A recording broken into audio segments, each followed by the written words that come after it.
Boa tarde a todos, sejam todos bem-vindos aqui na CEPAL, Sociedade Espírita, Paz, Amor e Luz.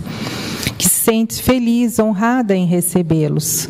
Passaremos momentos bem agradáveis à luz da nossa doutrina, a doutrina espírita. E o nosso expositor da tarde e noite é o nosso amigo, irmão espírita, Paulo Vanin.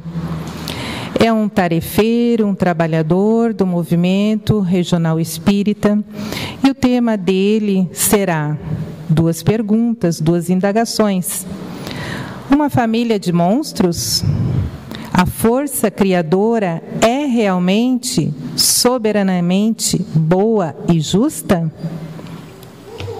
E na nossa mensagem inicial vem da obra Messe de Amor, por Divaldo Pereira Franco e pelo Espírito Joana de Ângeles. Lição 34. Marcados. Acercaste dos vencidos para auxiliar.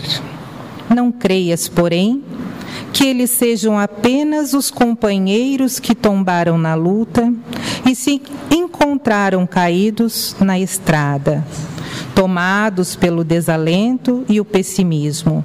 Concentra tua atenção e com os olhos do Espírito surpreenderás muitos deles ao teu lado, guardando a aparência robusta e provocando ruído para esconderem as marcas da infelicidade.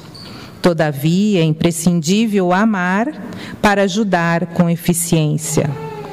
Alguns são amigos assinalados por desastres e acidentes morais, que o ferrete da lei divina atingiu expungindo, recalcados os pesados débitos. Outros são irmãos marcados por enfermidades cruéis, que lhes desorganizaram o aparelho digestivo, desviando-lhes o tubo excretor. Vários são companheiros vitimados por heranças físicas que os olhos do mundo não alcançam, guardadas em tecidos caros, recuperando o pretérito. Diversos são os corações solitários que se reajustam aos impositivos de afeições angustiosas, renovando o panorama da mente enferma. Outros tantos são espíritos de procedências várias, perturbados por sinais vigorosos que os prostam no silêncio, aniquilando-lhes a esperança. Todos eles necessitam de unguento para as marcas dolorosas que funcionam como corretivos santificantes. Quando os encontres, não os atormentes mais com indagações desnecessárias, ferindo-lhes as úlceras com estiletes de curiosidade negativa. Viajores do tempo, nas estações da terra, possuímos nossos sinais e marcas que nos dilaceram as fibras íntimas. Antes que desfaleçam esses marcados, podes fazer algo em benefício deles.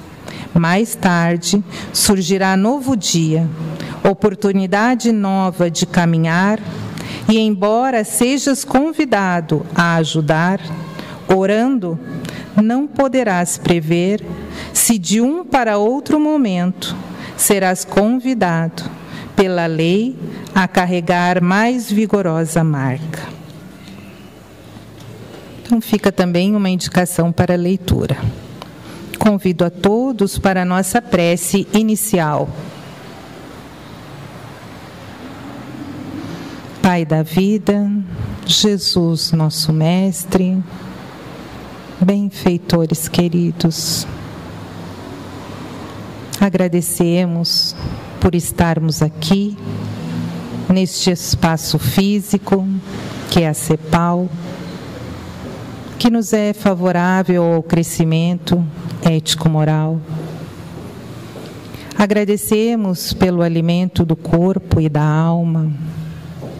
Agradecemos a semana que se passou e pedimos bênção, Senhor, a essa semana que estamos iniciando, com fé, coragem e entusiasmo, trabalhando sempre rumo ao encontro da grande luz. E abençoa desde já o palestrante, nosso amigo Paulo Vanin, para que logre o máximo de êxito, amparado pela espiritualidade maior, Jesus e seus embaixadores espirituais. Que assim seja, Senhor. Então vamos receber o expositor da tarde e noite, Paulo Vanin. Seja bem-vindo, irmão. Meus irmãos queridos, que Deus nos abençoe. Não se espantem muito com o título da nossa proposta na tarde de hoje. Ele consta da Revista Espírita de setembro de 1864, Ipsis Literis. Para nossa surpresa, esta semana, quando nos deparamos com o texto, começamos a verificar que tinha alguma coisa mais, além de só esse fato na Revista Espírita. Terminamos de montar a exposição nesta madrugada. E as coincidências continuaram, o expositor da tarde e noite não pôde vir hoje. Como nós somos o responsável pelas escalas da sociedade, somos o reserva de todos. E é uma dificuldade muito grande, realmente, convocar um expositor em cima da hora, muitas vezes, embora nós tenhamos pessoas capacitadas a fazê-lo. Mas nós avocamos essa tarefa para nós mesmos. Nós vamos, no transcorrer da proposição, nós vamos entendendo do que é que estamos falando. A força criadora é realmente soberanamente boa e justa? Quem somos nós para desafiar uma coisa dessa? Todo mundo vai dizer que sim, né? Mas pelo fato constante da Revista Espírita, aparentemente só o fato em si não nos parece ser, né? Vamos trazer o fato, num primeiro momento, a visão dada por um benfeitor espiritual a respeito do fato. Em seguida, num terceiro momento, migraremos para a psicologia profunda, na visão da benfeitora Joana de Ângeles, também falando sobre o fato. O que desejamos hoje, meus queridos, é compartilhar algo que descobrimos nessas nossas noites de insônias produtivas, e resolvemos então trazer, porque alguma coisa está nos dizendo que alguém aqui, sejamos nós encarnado ou desencarnado, necessitado dessas informações, né? Obviamente que não são tão coincidências assim. Tudo que você faz, um dia volta para você. Isso nós já temos consciência plena. Aqueles que passamos pelo umbral da porta da casa espírita, temos consciência disso, porque pressupõe-se que estejamos despertos, né? Obviamente.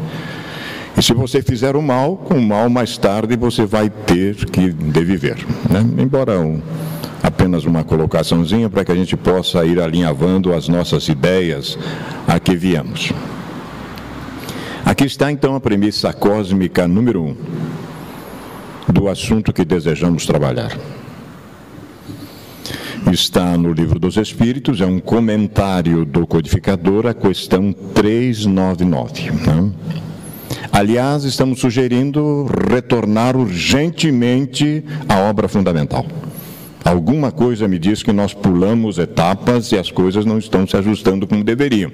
Apenas como sugestão, porque estamos fazendo isso conosco e cada dia nos surpreendendo com coisas que deixamos passar. Esta aqui é uma delas.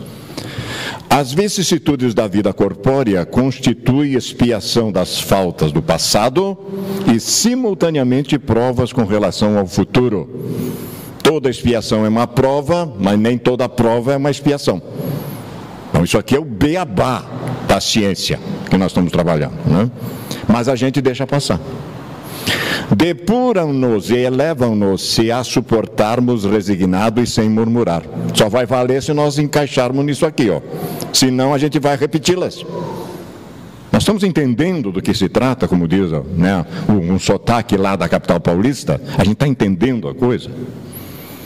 A natureza dessas vicissitudes das provas que sofremos também, tem mais um objetivo, nos pode esclarecer acerca de que fomos, do que fizemos, do mesmo modo que nesse mundo julgamos dos atos de um culpado pelo castigo que lhe inflige a lei. A gente quer saber o que foi, não precisa. Não precisa. Nós trazemos em nós já isso estampado. Aonde foi que nós pisamos na bola, na retaguarda, está aqui, né? Bem, assim o orgulhoso será castigado no seu orgulho, mediante a humilhação de uma existência subalterna. O mal rico, avarento, pela miséria, o que foi cruel para os outros, pelas crueldades que sofrerá, o tirano pela escravidão, o mau filho pela ingratidão de seus filhos, o preguiçoso por um trabalho forçado. Isso aqui deve ser terrível, né? Um preguiçoso por um trabalho forçado. Mas aí alguém pode me dizer, mas isso é a lei de Talião. Nós vamos ver que não é bem assim como nós temos entendido, né? Não é bem assim. O que é lei de causa e efeito? É uma lei criada pela divindade, pela força criadora, que dispõe que o homem tem o livre-arbítrio para agir. Nós podemos fazer o que quisermos. Mas esse é o problema. Responde pelas consequências de suas ações. Isto é verdade. E foi dito para nós que quando conheceríamos a verdade, nós seríamos livres. Não está isso em João 8:32. Até decorei esse negócio, né? O que fazemos de mal e de bem retornará para nós. Nesta mesma existência, nós vamos ver um videozinho que prova isso, ou em existências posteriores. A vida futura reserva aos homens penas e gozos compatíveis com o procedimento de respeito ou não à lei de Deus. Síntese, né? Está aqui em poucas palavras definindo o que é lei de causa e efeito. Portanto, somos os criadores no nosso próprio destino. Se queixar de quem?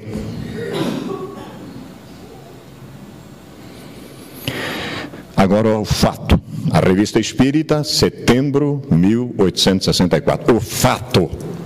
Escrevem de Brunswick, Alemanha, para o país, um jornal francês.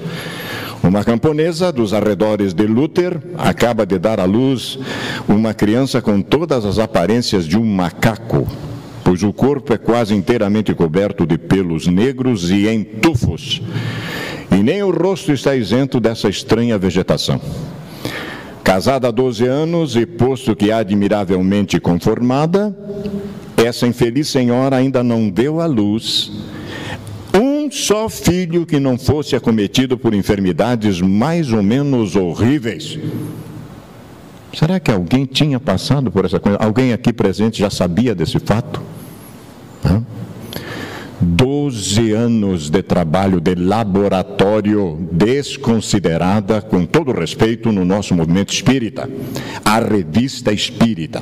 A Revista Espírita, 12 anos, desde 58 até a sua desencarnação, 31 de março de 1869, foi elaborada em noites de insônia também pelo insigne codificador. Alma nobre, nobilíssima, né, que nos legou toda essa estrutura. Sua filha mais velha, de 10 anos, é completamente corcunda. E seu rosto parece copiado traço por traço do rosto de Polichinelo, que é marionete, uma figura toda desproporcional. Seu segundo filho é um garoto de 7 anos, ele tem as pernas aleijadas. A terceira, que vai completar 5 anos, é surda, muda e idiota. Enfim, a quarta, de 2 anos e meio, é completamente cega. Qual pode ser a causa desse estranho fenômeno? Eis um ponto que a ciência deve esclarecer. O pai é um homem perfeitamente constituído e tem todas as aparências da mais robusta saúde, e nada pode explicar a espécie de fatalidade que pesa sobre a sua raça. Mas como? Mas nós escutamos que a força criadora é soberanamente boa e justa. Que história é essa? Explique isso. É disso que estamos falando. É disso que estamos falando. Eis um ponto que a ciência deve esclarecer. Diz o jornal, não foi nem o codificador, é o jornal que disse, a ciência tem que explicar isso. Não? Há muitos outros fatos ante os quais a ciência fica impotente, sem contar os de Morzine e de Poitiers, que eram obsessões coletivas. A razão disso é muito simples. É que ela se obstina em não procurar as causas senão na matéria e não leva em conta senão as leis que ela conhece, a ciência. A respeito de certos fenômenos, ela está na posição em que se encontraria se não tivesse saído da física de Aristóteles. Se tivesse desconhecido a lei da gravitação ou da eletricidade, onde se achou a religião? Enquanto desconheceu a lei do movimento dos astros, fez horrores. Onde estão ainda hoje os que desconhecem a lei geológica da formação do globo? Nós estamos falando aqui de 1864, né? Bem, um tempo razoável. Duas forças partilham o mundo: o espírito e a matéria. O espírito tem as suas leis, como a matéria tem as dela. Ora, reagindo essas duas forças incessantemente uma sobre a outra, disso resulta que certos fenômenos materiais têm como causa a ação do espírito, e que umas não podem ser perfeitamente compreendidas se as outras não forem levadas em conta, né? Isso é uma descoberta até do grande Einstein, falava sobre essas questões. Fora das leis tangíveis, portanto, há uma outra que desempenha no mundo um papel capital, é a das relações entre os mundos, visível e invisível. Aqui já entrando na alçada nossa. Quando a ciência reconhecer a existência dessa lei, aí encontrará a solução de uma infinidade de problemas contra os quais se choca inutilmente. Maravilha, não? Estamos caminhando, já temos trabalhos solos de cientistas, já temos trabalhos chegando muito perto. A ciência no total ainda não, mas já temos solos, trabalhos solos. As monstruosidades, como todas as enfermidades congênitas, sem dúvida tem uma causa fisiológica que é da alçada da ciência material. Ninguém nega isso. Mas, supondo que esta venha a surpreender o segredo desse desvio da natureza, restará sempre o problema da causa primeira e a conciliação do fato com a justiça divina. Se a ciência disser que isto não é da sua alçada, o mesmo não poderá dizer a religião. Agora começou a ficar mais interessante. Quando a ciência demonstra a existência de um fato, incumbe à religião o dever de aí procurar a prova da soberana sabedoria. Será que faz? Será que se interessa por isso? Jamais sondou ela do ponto de vista da divina equidade o mistério dessas existências anormais? Dessas fatalidades que parecem perseguir certas famílias sem causas atuais conhecidas? Não, porque ela sente sua própria impotência e se apavora com essas questões terríveis para seus dogmas absolutos. Engessou, não sai dali, fica, e aí causa esse transtorno todo. Até hoje haviam aceito o fato sem ir mais longe, mas hoje pensam, refletem, querem saber, interrogam a ciência, que procura nas fibras e fica muda. Interrogam a religião, que responde: mistério impenetrável. Ah, é? Então vamos ver. Pois bem, o Espiritismo vem rasgar esse mistério e dele fazer sair a deslumbrante justiça de Deus. O Espiritismo prova que essas almas deserdadas, marcadas, como Luciana leu o texto da benfeitora, desde o nascimento neste mundo já viveram, e que elas expiam em corpos disformes suas faltas passadas. Isto é fato. Demonstra a observação, e a razão o diz, Por que não se poderiam admitir que sejam castigadas ao sair das mãos do Criador, quando ainda nada fizeram? Não é possível. Se é soberanamente justo e bom e justo ao mesmo tempo, alguma coisa não está certa. Tudo bem, dirão, para o ser que nasce assim, mas e os pais? Eu puno a iniquidade dos pais nos filhos, na terceira e na quarta geração daqueles que me aborrecem. Êxodo 5:20. Livro bíblico mosaico, né? Mas essa mãe que dá à luz apenas seres desgraçados, que é privada da alegria de ter um só filho que lhe faça honra e que possa mostrar com orgulho. A isso responde o Espiritismo: justiça de Deus, expiação, prova para a sua ternura materna, porque é uma prova, e bem grande, só ver em torno de si pequenos monstros em vez de crianças graciosas. Ainda não respondemos por quê, mas já está se dizendo em tese a razão. E ele acrescenta: não há uma única infração das leis de Deus, única, meus irmãos, que mais cedo ou mais tarde não tenha suas funestas consequências, na terra ou no mundo dos espíritos, nesta existência ou na seguinte. Não adianta que nem eu ir para Porto Velho, tive que voltar a Cascavel e até hoje estou resolvendo questões pendentes. É bobagem, porque a encrenca vai comigo para onde eu for. Mesmo que eu desencarne, mesmo que eu mude de sexo, não adianta. O espírito é o mesmo. Nós temos que entender isso. Pela mesma razão, não há uma só vicissitude da vida que não seja consequência e reposição de uma falta passada, e assim será para cada um, enquanto não se tiver arrependido, enquanto não houver expiado e reparado o mal que ele fez. Arrependimento, batendo a cabeça na parede, expiação, não deveria ter feito. E por fim, meu querido, repara, senão você não terá paz de consciência. Ele volta à terra para expiar e reparar. Cabe a ele melhorar-se bastante aqui embaixo para não mais voltar como condenado. Muitas vezes Deus se serve daquele que é sancionado para sancionar outros. Olha que coisa, é um conjunto, né? É assim que os espíritos dessas crianças, devendo, como punição, reeducação, nós preferimos, encarnar-se em corpos disformes, são, independentemente de sua vontade, instrumento de expiação para a mãe que os deu à luz. Mas por quê? Tudo bem, estão expiando, mas por que a mãe? Essa justiça distributiva proporcional à duração do mal, proporcional à duração do mal. Vale mais que a das penas eternas, irremissíveis, que encerram para sempre a via do arrependimento e da reparação.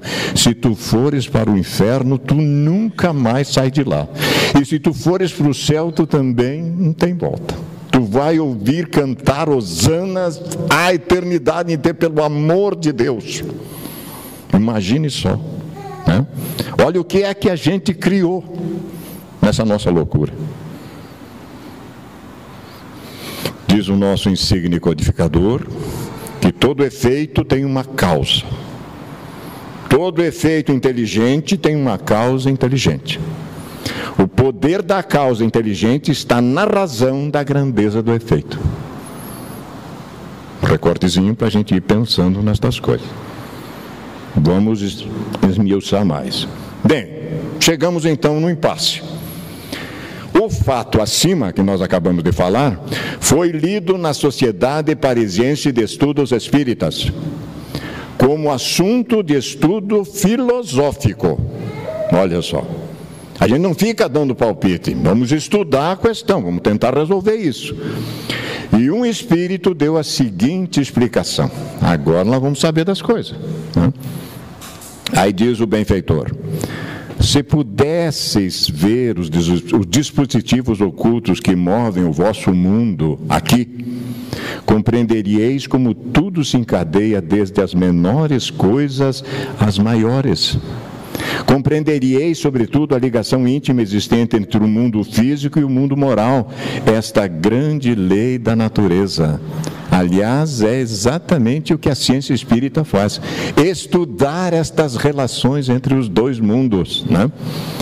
Veríeis a multidão de inteligências que presidem a todos os fatos e os utilizam para que sirvam à realização dos desígnios do Criador.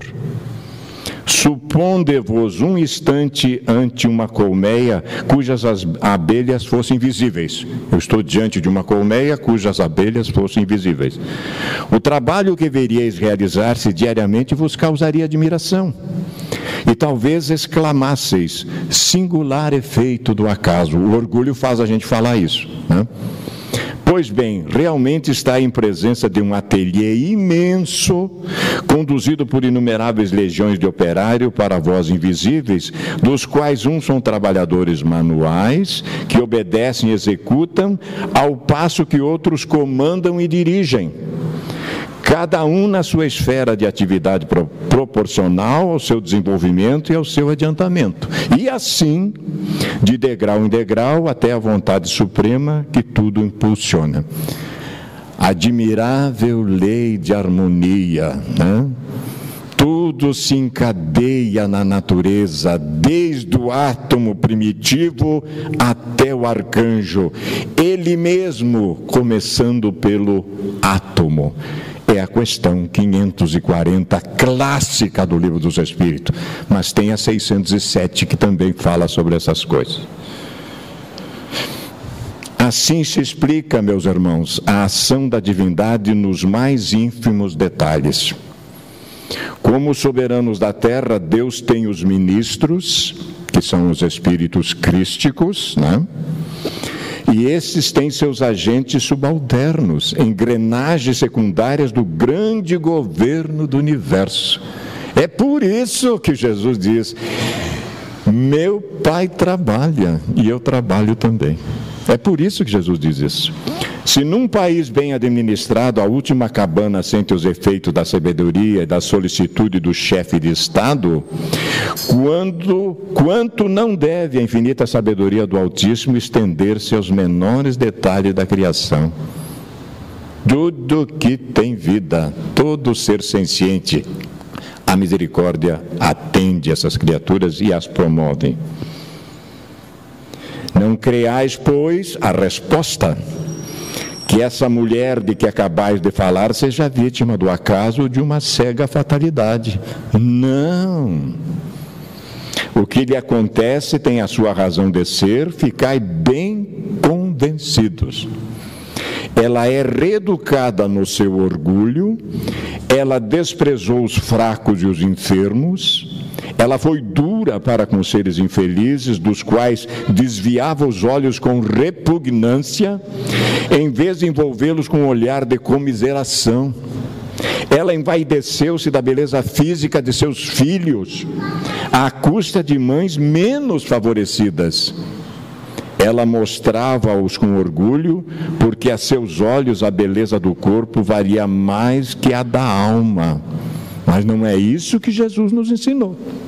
Não. Assim, ela nele desenvolveu vícios que lhes retardaram o avanço, em vez de desenvolver as qualidades de coração. Eles estão espiando pelos vícios que desenvolveram. E a mãe? E a mãe? Deus permitiu que em sua existência atual ela só tivesse filhos disformes, para que a ternura materna ajudasse a vencer sua repugnância pelos infelizes. Simples. Lei de justiça, de amor e de caridade. Simples. Uma expiação que também é uma provação. Como é que eu saio disso? Né? Para ela, portanto, é uma sanção e um meio de adiantamento. Entretanto, nessa sanção, brilham ao mesmo tempo a justiça e a bondade de Deus, que reeduca com uma mão e com a outra incessantemente dá ao culpado os meios de se resgatar. Agora tá. Agora começa a fazer sentido, né? Aí está o Espírito Protetor, na Revista Espírita de setembro de 1864, Estudos Morais, uma seção, e o título é Uma Família de Monstros, né? Está lá na revista. Para tudo, meus queridos, na vida existe uma causa que gera um efeito, inclusive as pessoas com quem convivemos. Guardem muito bem, guardemos muito bem isso. Inclusive as pessoas com as quais convivemos. Faz parte do pacote, do acerto antes de virmos. Tenha dúvida. Premissa cósmica 2. Que se deve pensar dos que abusam da superioridade de suas posições sociais para em proveito próprio oprimir os fracos? Não vamos nem comentar muito o que dizem os benfeitores, mas é chocante o que eles dizem. Procure no dicionário depois o que significa merecem anátema. Ai deles, serão a seu turno oprimidos, renascerão numa existência em que terão de sofrer tudo o que tiveram feito sofrer aos outros. Claro. A questão 807 da nossa obra fundamental.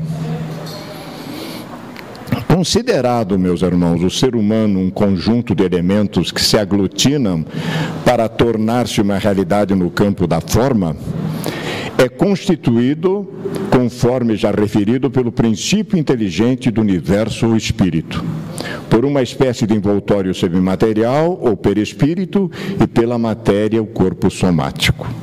Então, 3 partes. Procedente do espírito, todos os impulsos, esse é o agente do sentimento e do pensamento que se ampliam à medida que são aplicados nas realizações e desafios das diferentes existências planetárias.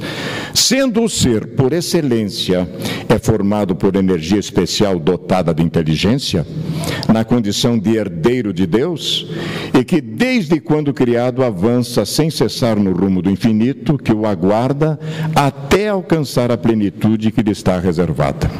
Não tem jeito. Nós fomos destinados à felicidade relativa. Não tem jeito. Resignemos, nós vamos ser felizes. É uma determinação divina. Mas tem o esforço próprio para atingir o objetivo. Não vai cair no colo a perfeição sem que nós façamos a nossa parte. O corpo espiritual, ou perispírito, que o reveste é o órgão no qual se esculpem as realizações que lhe procedem da essência, encarregando-se de modelar as futuras formas orgânicas e emocionais. Como? Em razão de quê? De acordo com os atos praticados no transcurso das existências da evolução. Então, nós somos hoje a resultante de todo o nosso passado na retaguarda, né? O corpo é o envoltório mais denso e possivelmente mais grosseiro, que expressa os conteúdos profundos que procedem, olha que coisa linda, olha como é que nós nos chamamos, energia pensante, que lhe impõe através do corpo intermediário os mecanismos próprios para a aprendizagem e a reparação dos equívocos cometidos nos diversos experimentos a que vai submetido. Por consequência, o ser humano é todo um complexo de elementos que se interdependem e se interligam, no entanto, colocado num contexto do qual não se pode evadir. Pelo que nós estamos sabendo, estamos no meio da estrada, né? Para alguns de nós, no meio, tem uma longa caminhada pela frente ainda, né? Resistente ao berço carnal e sobrevivente à disjunção molecular, né? O espírito é o agente da vida nos diferentes aspectos sobre os quais se apresente. Herdeiro de todas as realizações, seus pensamentos, palavras e atos programam os acontecimentos que o capacitarão para a vitória sobre o primarismo em que se apresenta nos primeiros cometimentos da evolução, tornando-se cada vez mais portador do conhecimento divino que nele jaz e das possibilidades superiores que igualmente se lhe encontram latentes, né? Potencial extraordinário que nós ainda desconhecemos que possuímos. A visão desse ser integral, espírito, corpo espiritual e corpo material, não apenas da forma que sofre contínuas transformações, confere-lhe incontáveis oportunidades de aprimoramento que acena a felicidade possível de ser alcançada. Já pode ser a partir de agora. Pode ser a partir de agora. À medida que desenvolve os valores espirituais e morais que o exornam, o enfeitam pela procedência divina, promove o progresso da terra e da sociedade que compõe, facultando-lhe novos e admiráveis eventos, propiciadores de avanços mais significativos, porque as conquistas enobrecedoras na ciência, na arte e no pensamento sempre se multiplicam por si mesmas, não seguindo a horizontal dos processos mecânicos e automáticos. O espírito ascende na horizontal. A cada novo desempenho, mais se amplia os recursos que permitem avanços mais expressivos, impulsionando sempre para adiante. Enquanto se demora nas faixas mais primevas, a marcha se faz lenta, porque são muitos os impedimentos a vencer. No entanto, quando desabrocha a razão e se desenvolve os painéis da consciência, como estamos agora, com maior celeridade os acontecimentos têm curso e os avanços se tornam muito mais significativos. Há, por isso mesmo, um incessante enriquecimento de valores que tornam a existência digna e bela. Apesar disso, a obstinação nos instintos primários, quando a razão e o sentimento se desenvolvem, ficando subjugado pelas paixões, a gente não consegue vencê-las tão fácil, atos vergonhosos de crueldade e de insensatez são realizados, acontecendo também nesse momento na nossa sociedade, gerando consequências que se transferem de uma para outra existência em razão de a vida ser apenas uma, quer se esteja no corpo somático ou fora dele. Quando muitos de nós estamos colhendo plantio anterior, outros ainda estão plantando, né? A lei de causa e efeito, que é lei da natureza, é desta lei que Jesus disse que não veio derrogá-la, é esta lei, imprime os seus códigos em nome da divina justiça e a criatura sofre os efeitos malsão dos seus impulsos não controlados, das suas ações infelizes, da sua persistente rebeldia em não aceitar os convites superiores da ordem do dever. Fala-se muito, você veio por amor ou pela dor? A maioria diz que pela dor, mas já tinha sido chamado pelo amor. Esse é o procedimento sempre, não? Sem dúvida. Graças a essa lei, cada qual faz de si o que lhe apraz, com direito a realizar o que lhe pareça próprio, espontaneamente, porém retornando pelo mesmo caminho para recolher a desditosa sementeira, quando forem maus os seus atos, ou coletar as flores e frutos da alegria, quando os produzirem mediante o adubo do amor. Voltaremos, colhendo espinhos ou flores, depende. É decisão pessoal. Dessa maneira, os distúrbios de toda a procedência, sejam orgânicos, emocionais, mentais, e as ocorrências se apresentem como felicidade ou desdita, alegria ou tristeza, famílias cruéis ou ditosas, afetividade compreendida ou rejeitada, infortúnios ou bênção, resultam das próprias realizações do ser eterno que se é, não havendo lugar para as fugas espetaculares que se pretendam, escapando-se aos resultados das opções anteriores. Por mais que eu tenha direito, inclusive, de atentar contra mim. E a minha maior decepção no mundo espiritual vai ser que eu não consegui dar cabo de mim. E ainda arranjei mais para a cabeça. Não tem saída. Não tem saída. Não?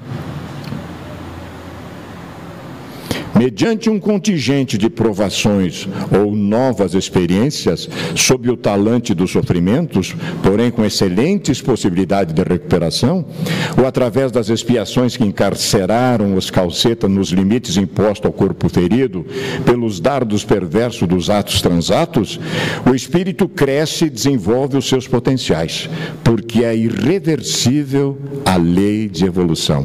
nós reencarnamos para evoluir, para ascender, para ampliar níveis conscienciais.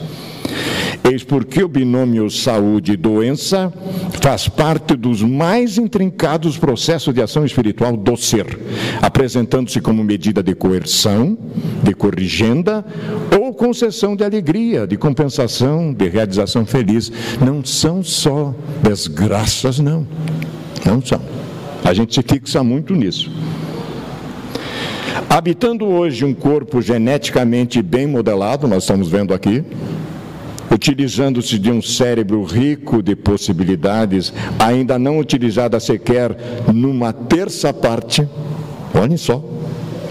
O espírito dispõe de instrumentos de incomparável potencial para expressar-se na terra e crescer na direção de Deus.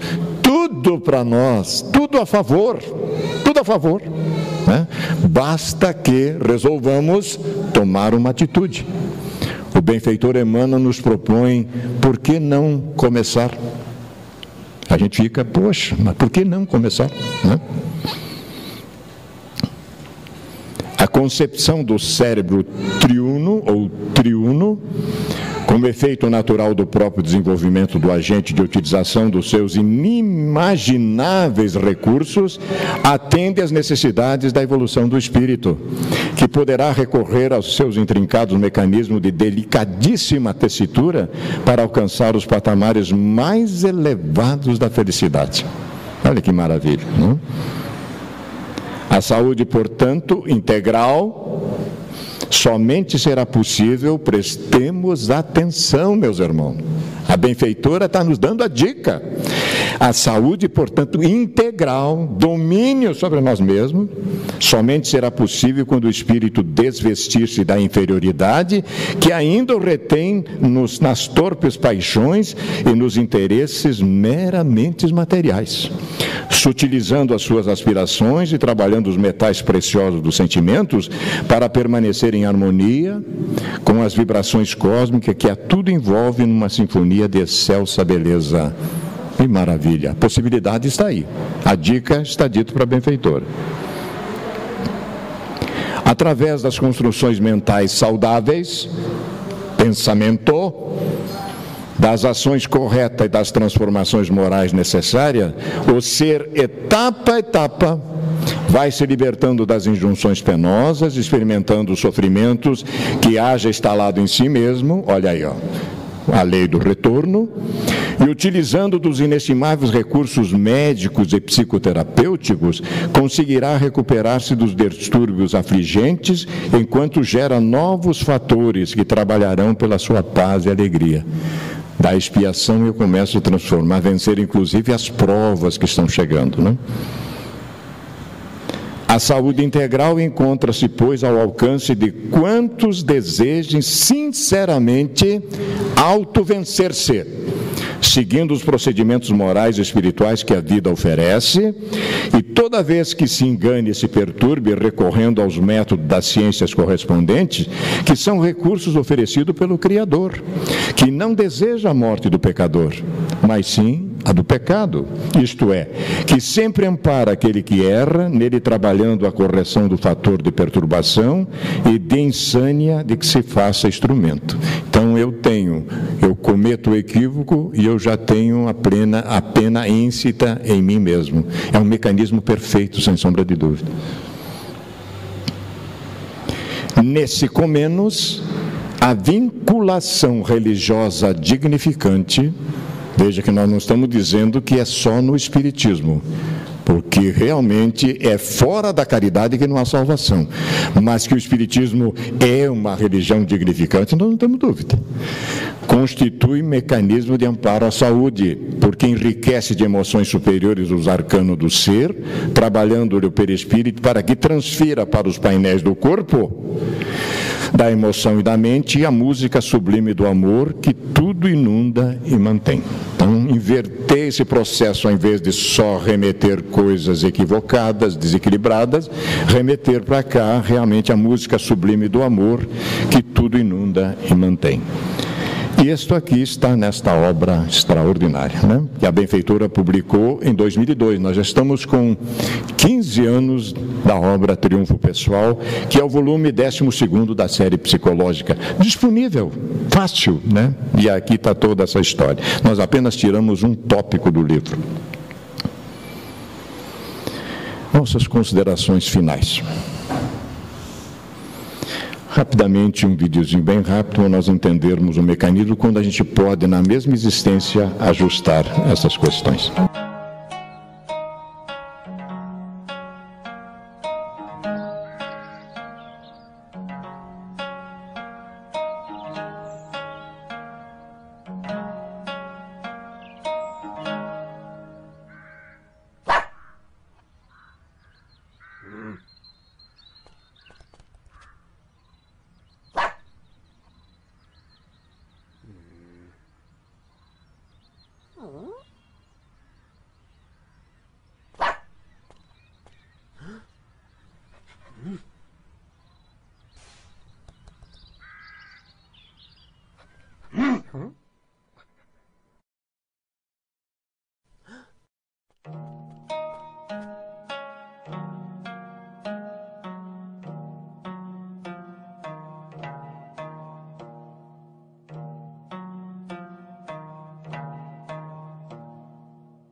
Maravilha quando a gente consegue, numa existência, ajustar isso. Nem sempre é possível, né?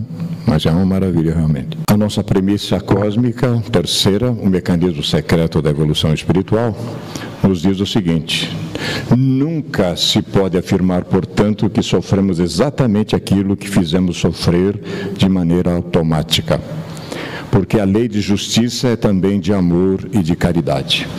E respeita as condições do espírito em evolução para melhor oferecer recursos para seu aprendizado. Não há automatismo da lei de ação e reação, pois mudanças morais no espírito podem alterar a intensidade ou mesmo a qualidade de reação, em virtude das mudanças interiores que cada um de nós pode realizar, a qualquer momento com o poder da vontade.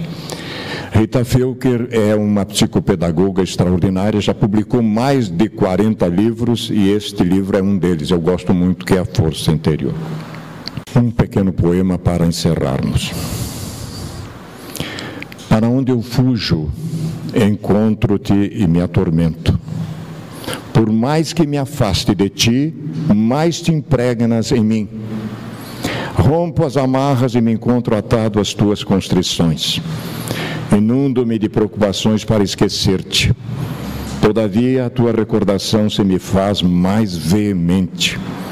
Saio da paisagem na qual te encontras, mas assim mesmo, em qualquer lugar reapareces ao meu lado de vocações queridas.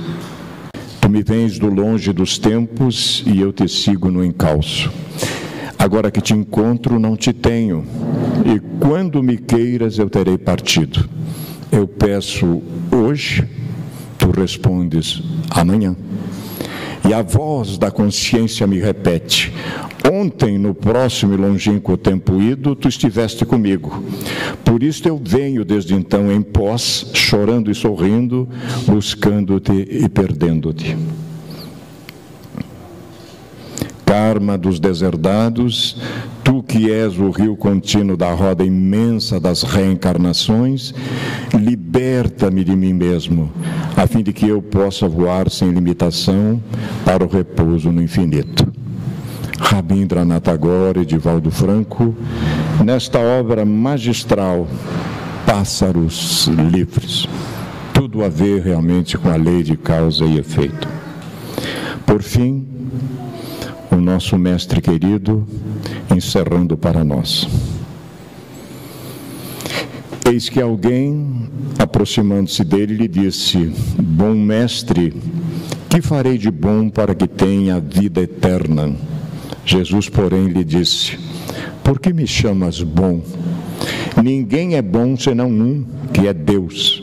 Se queres entrar na vida eterna, observa os mandamentos.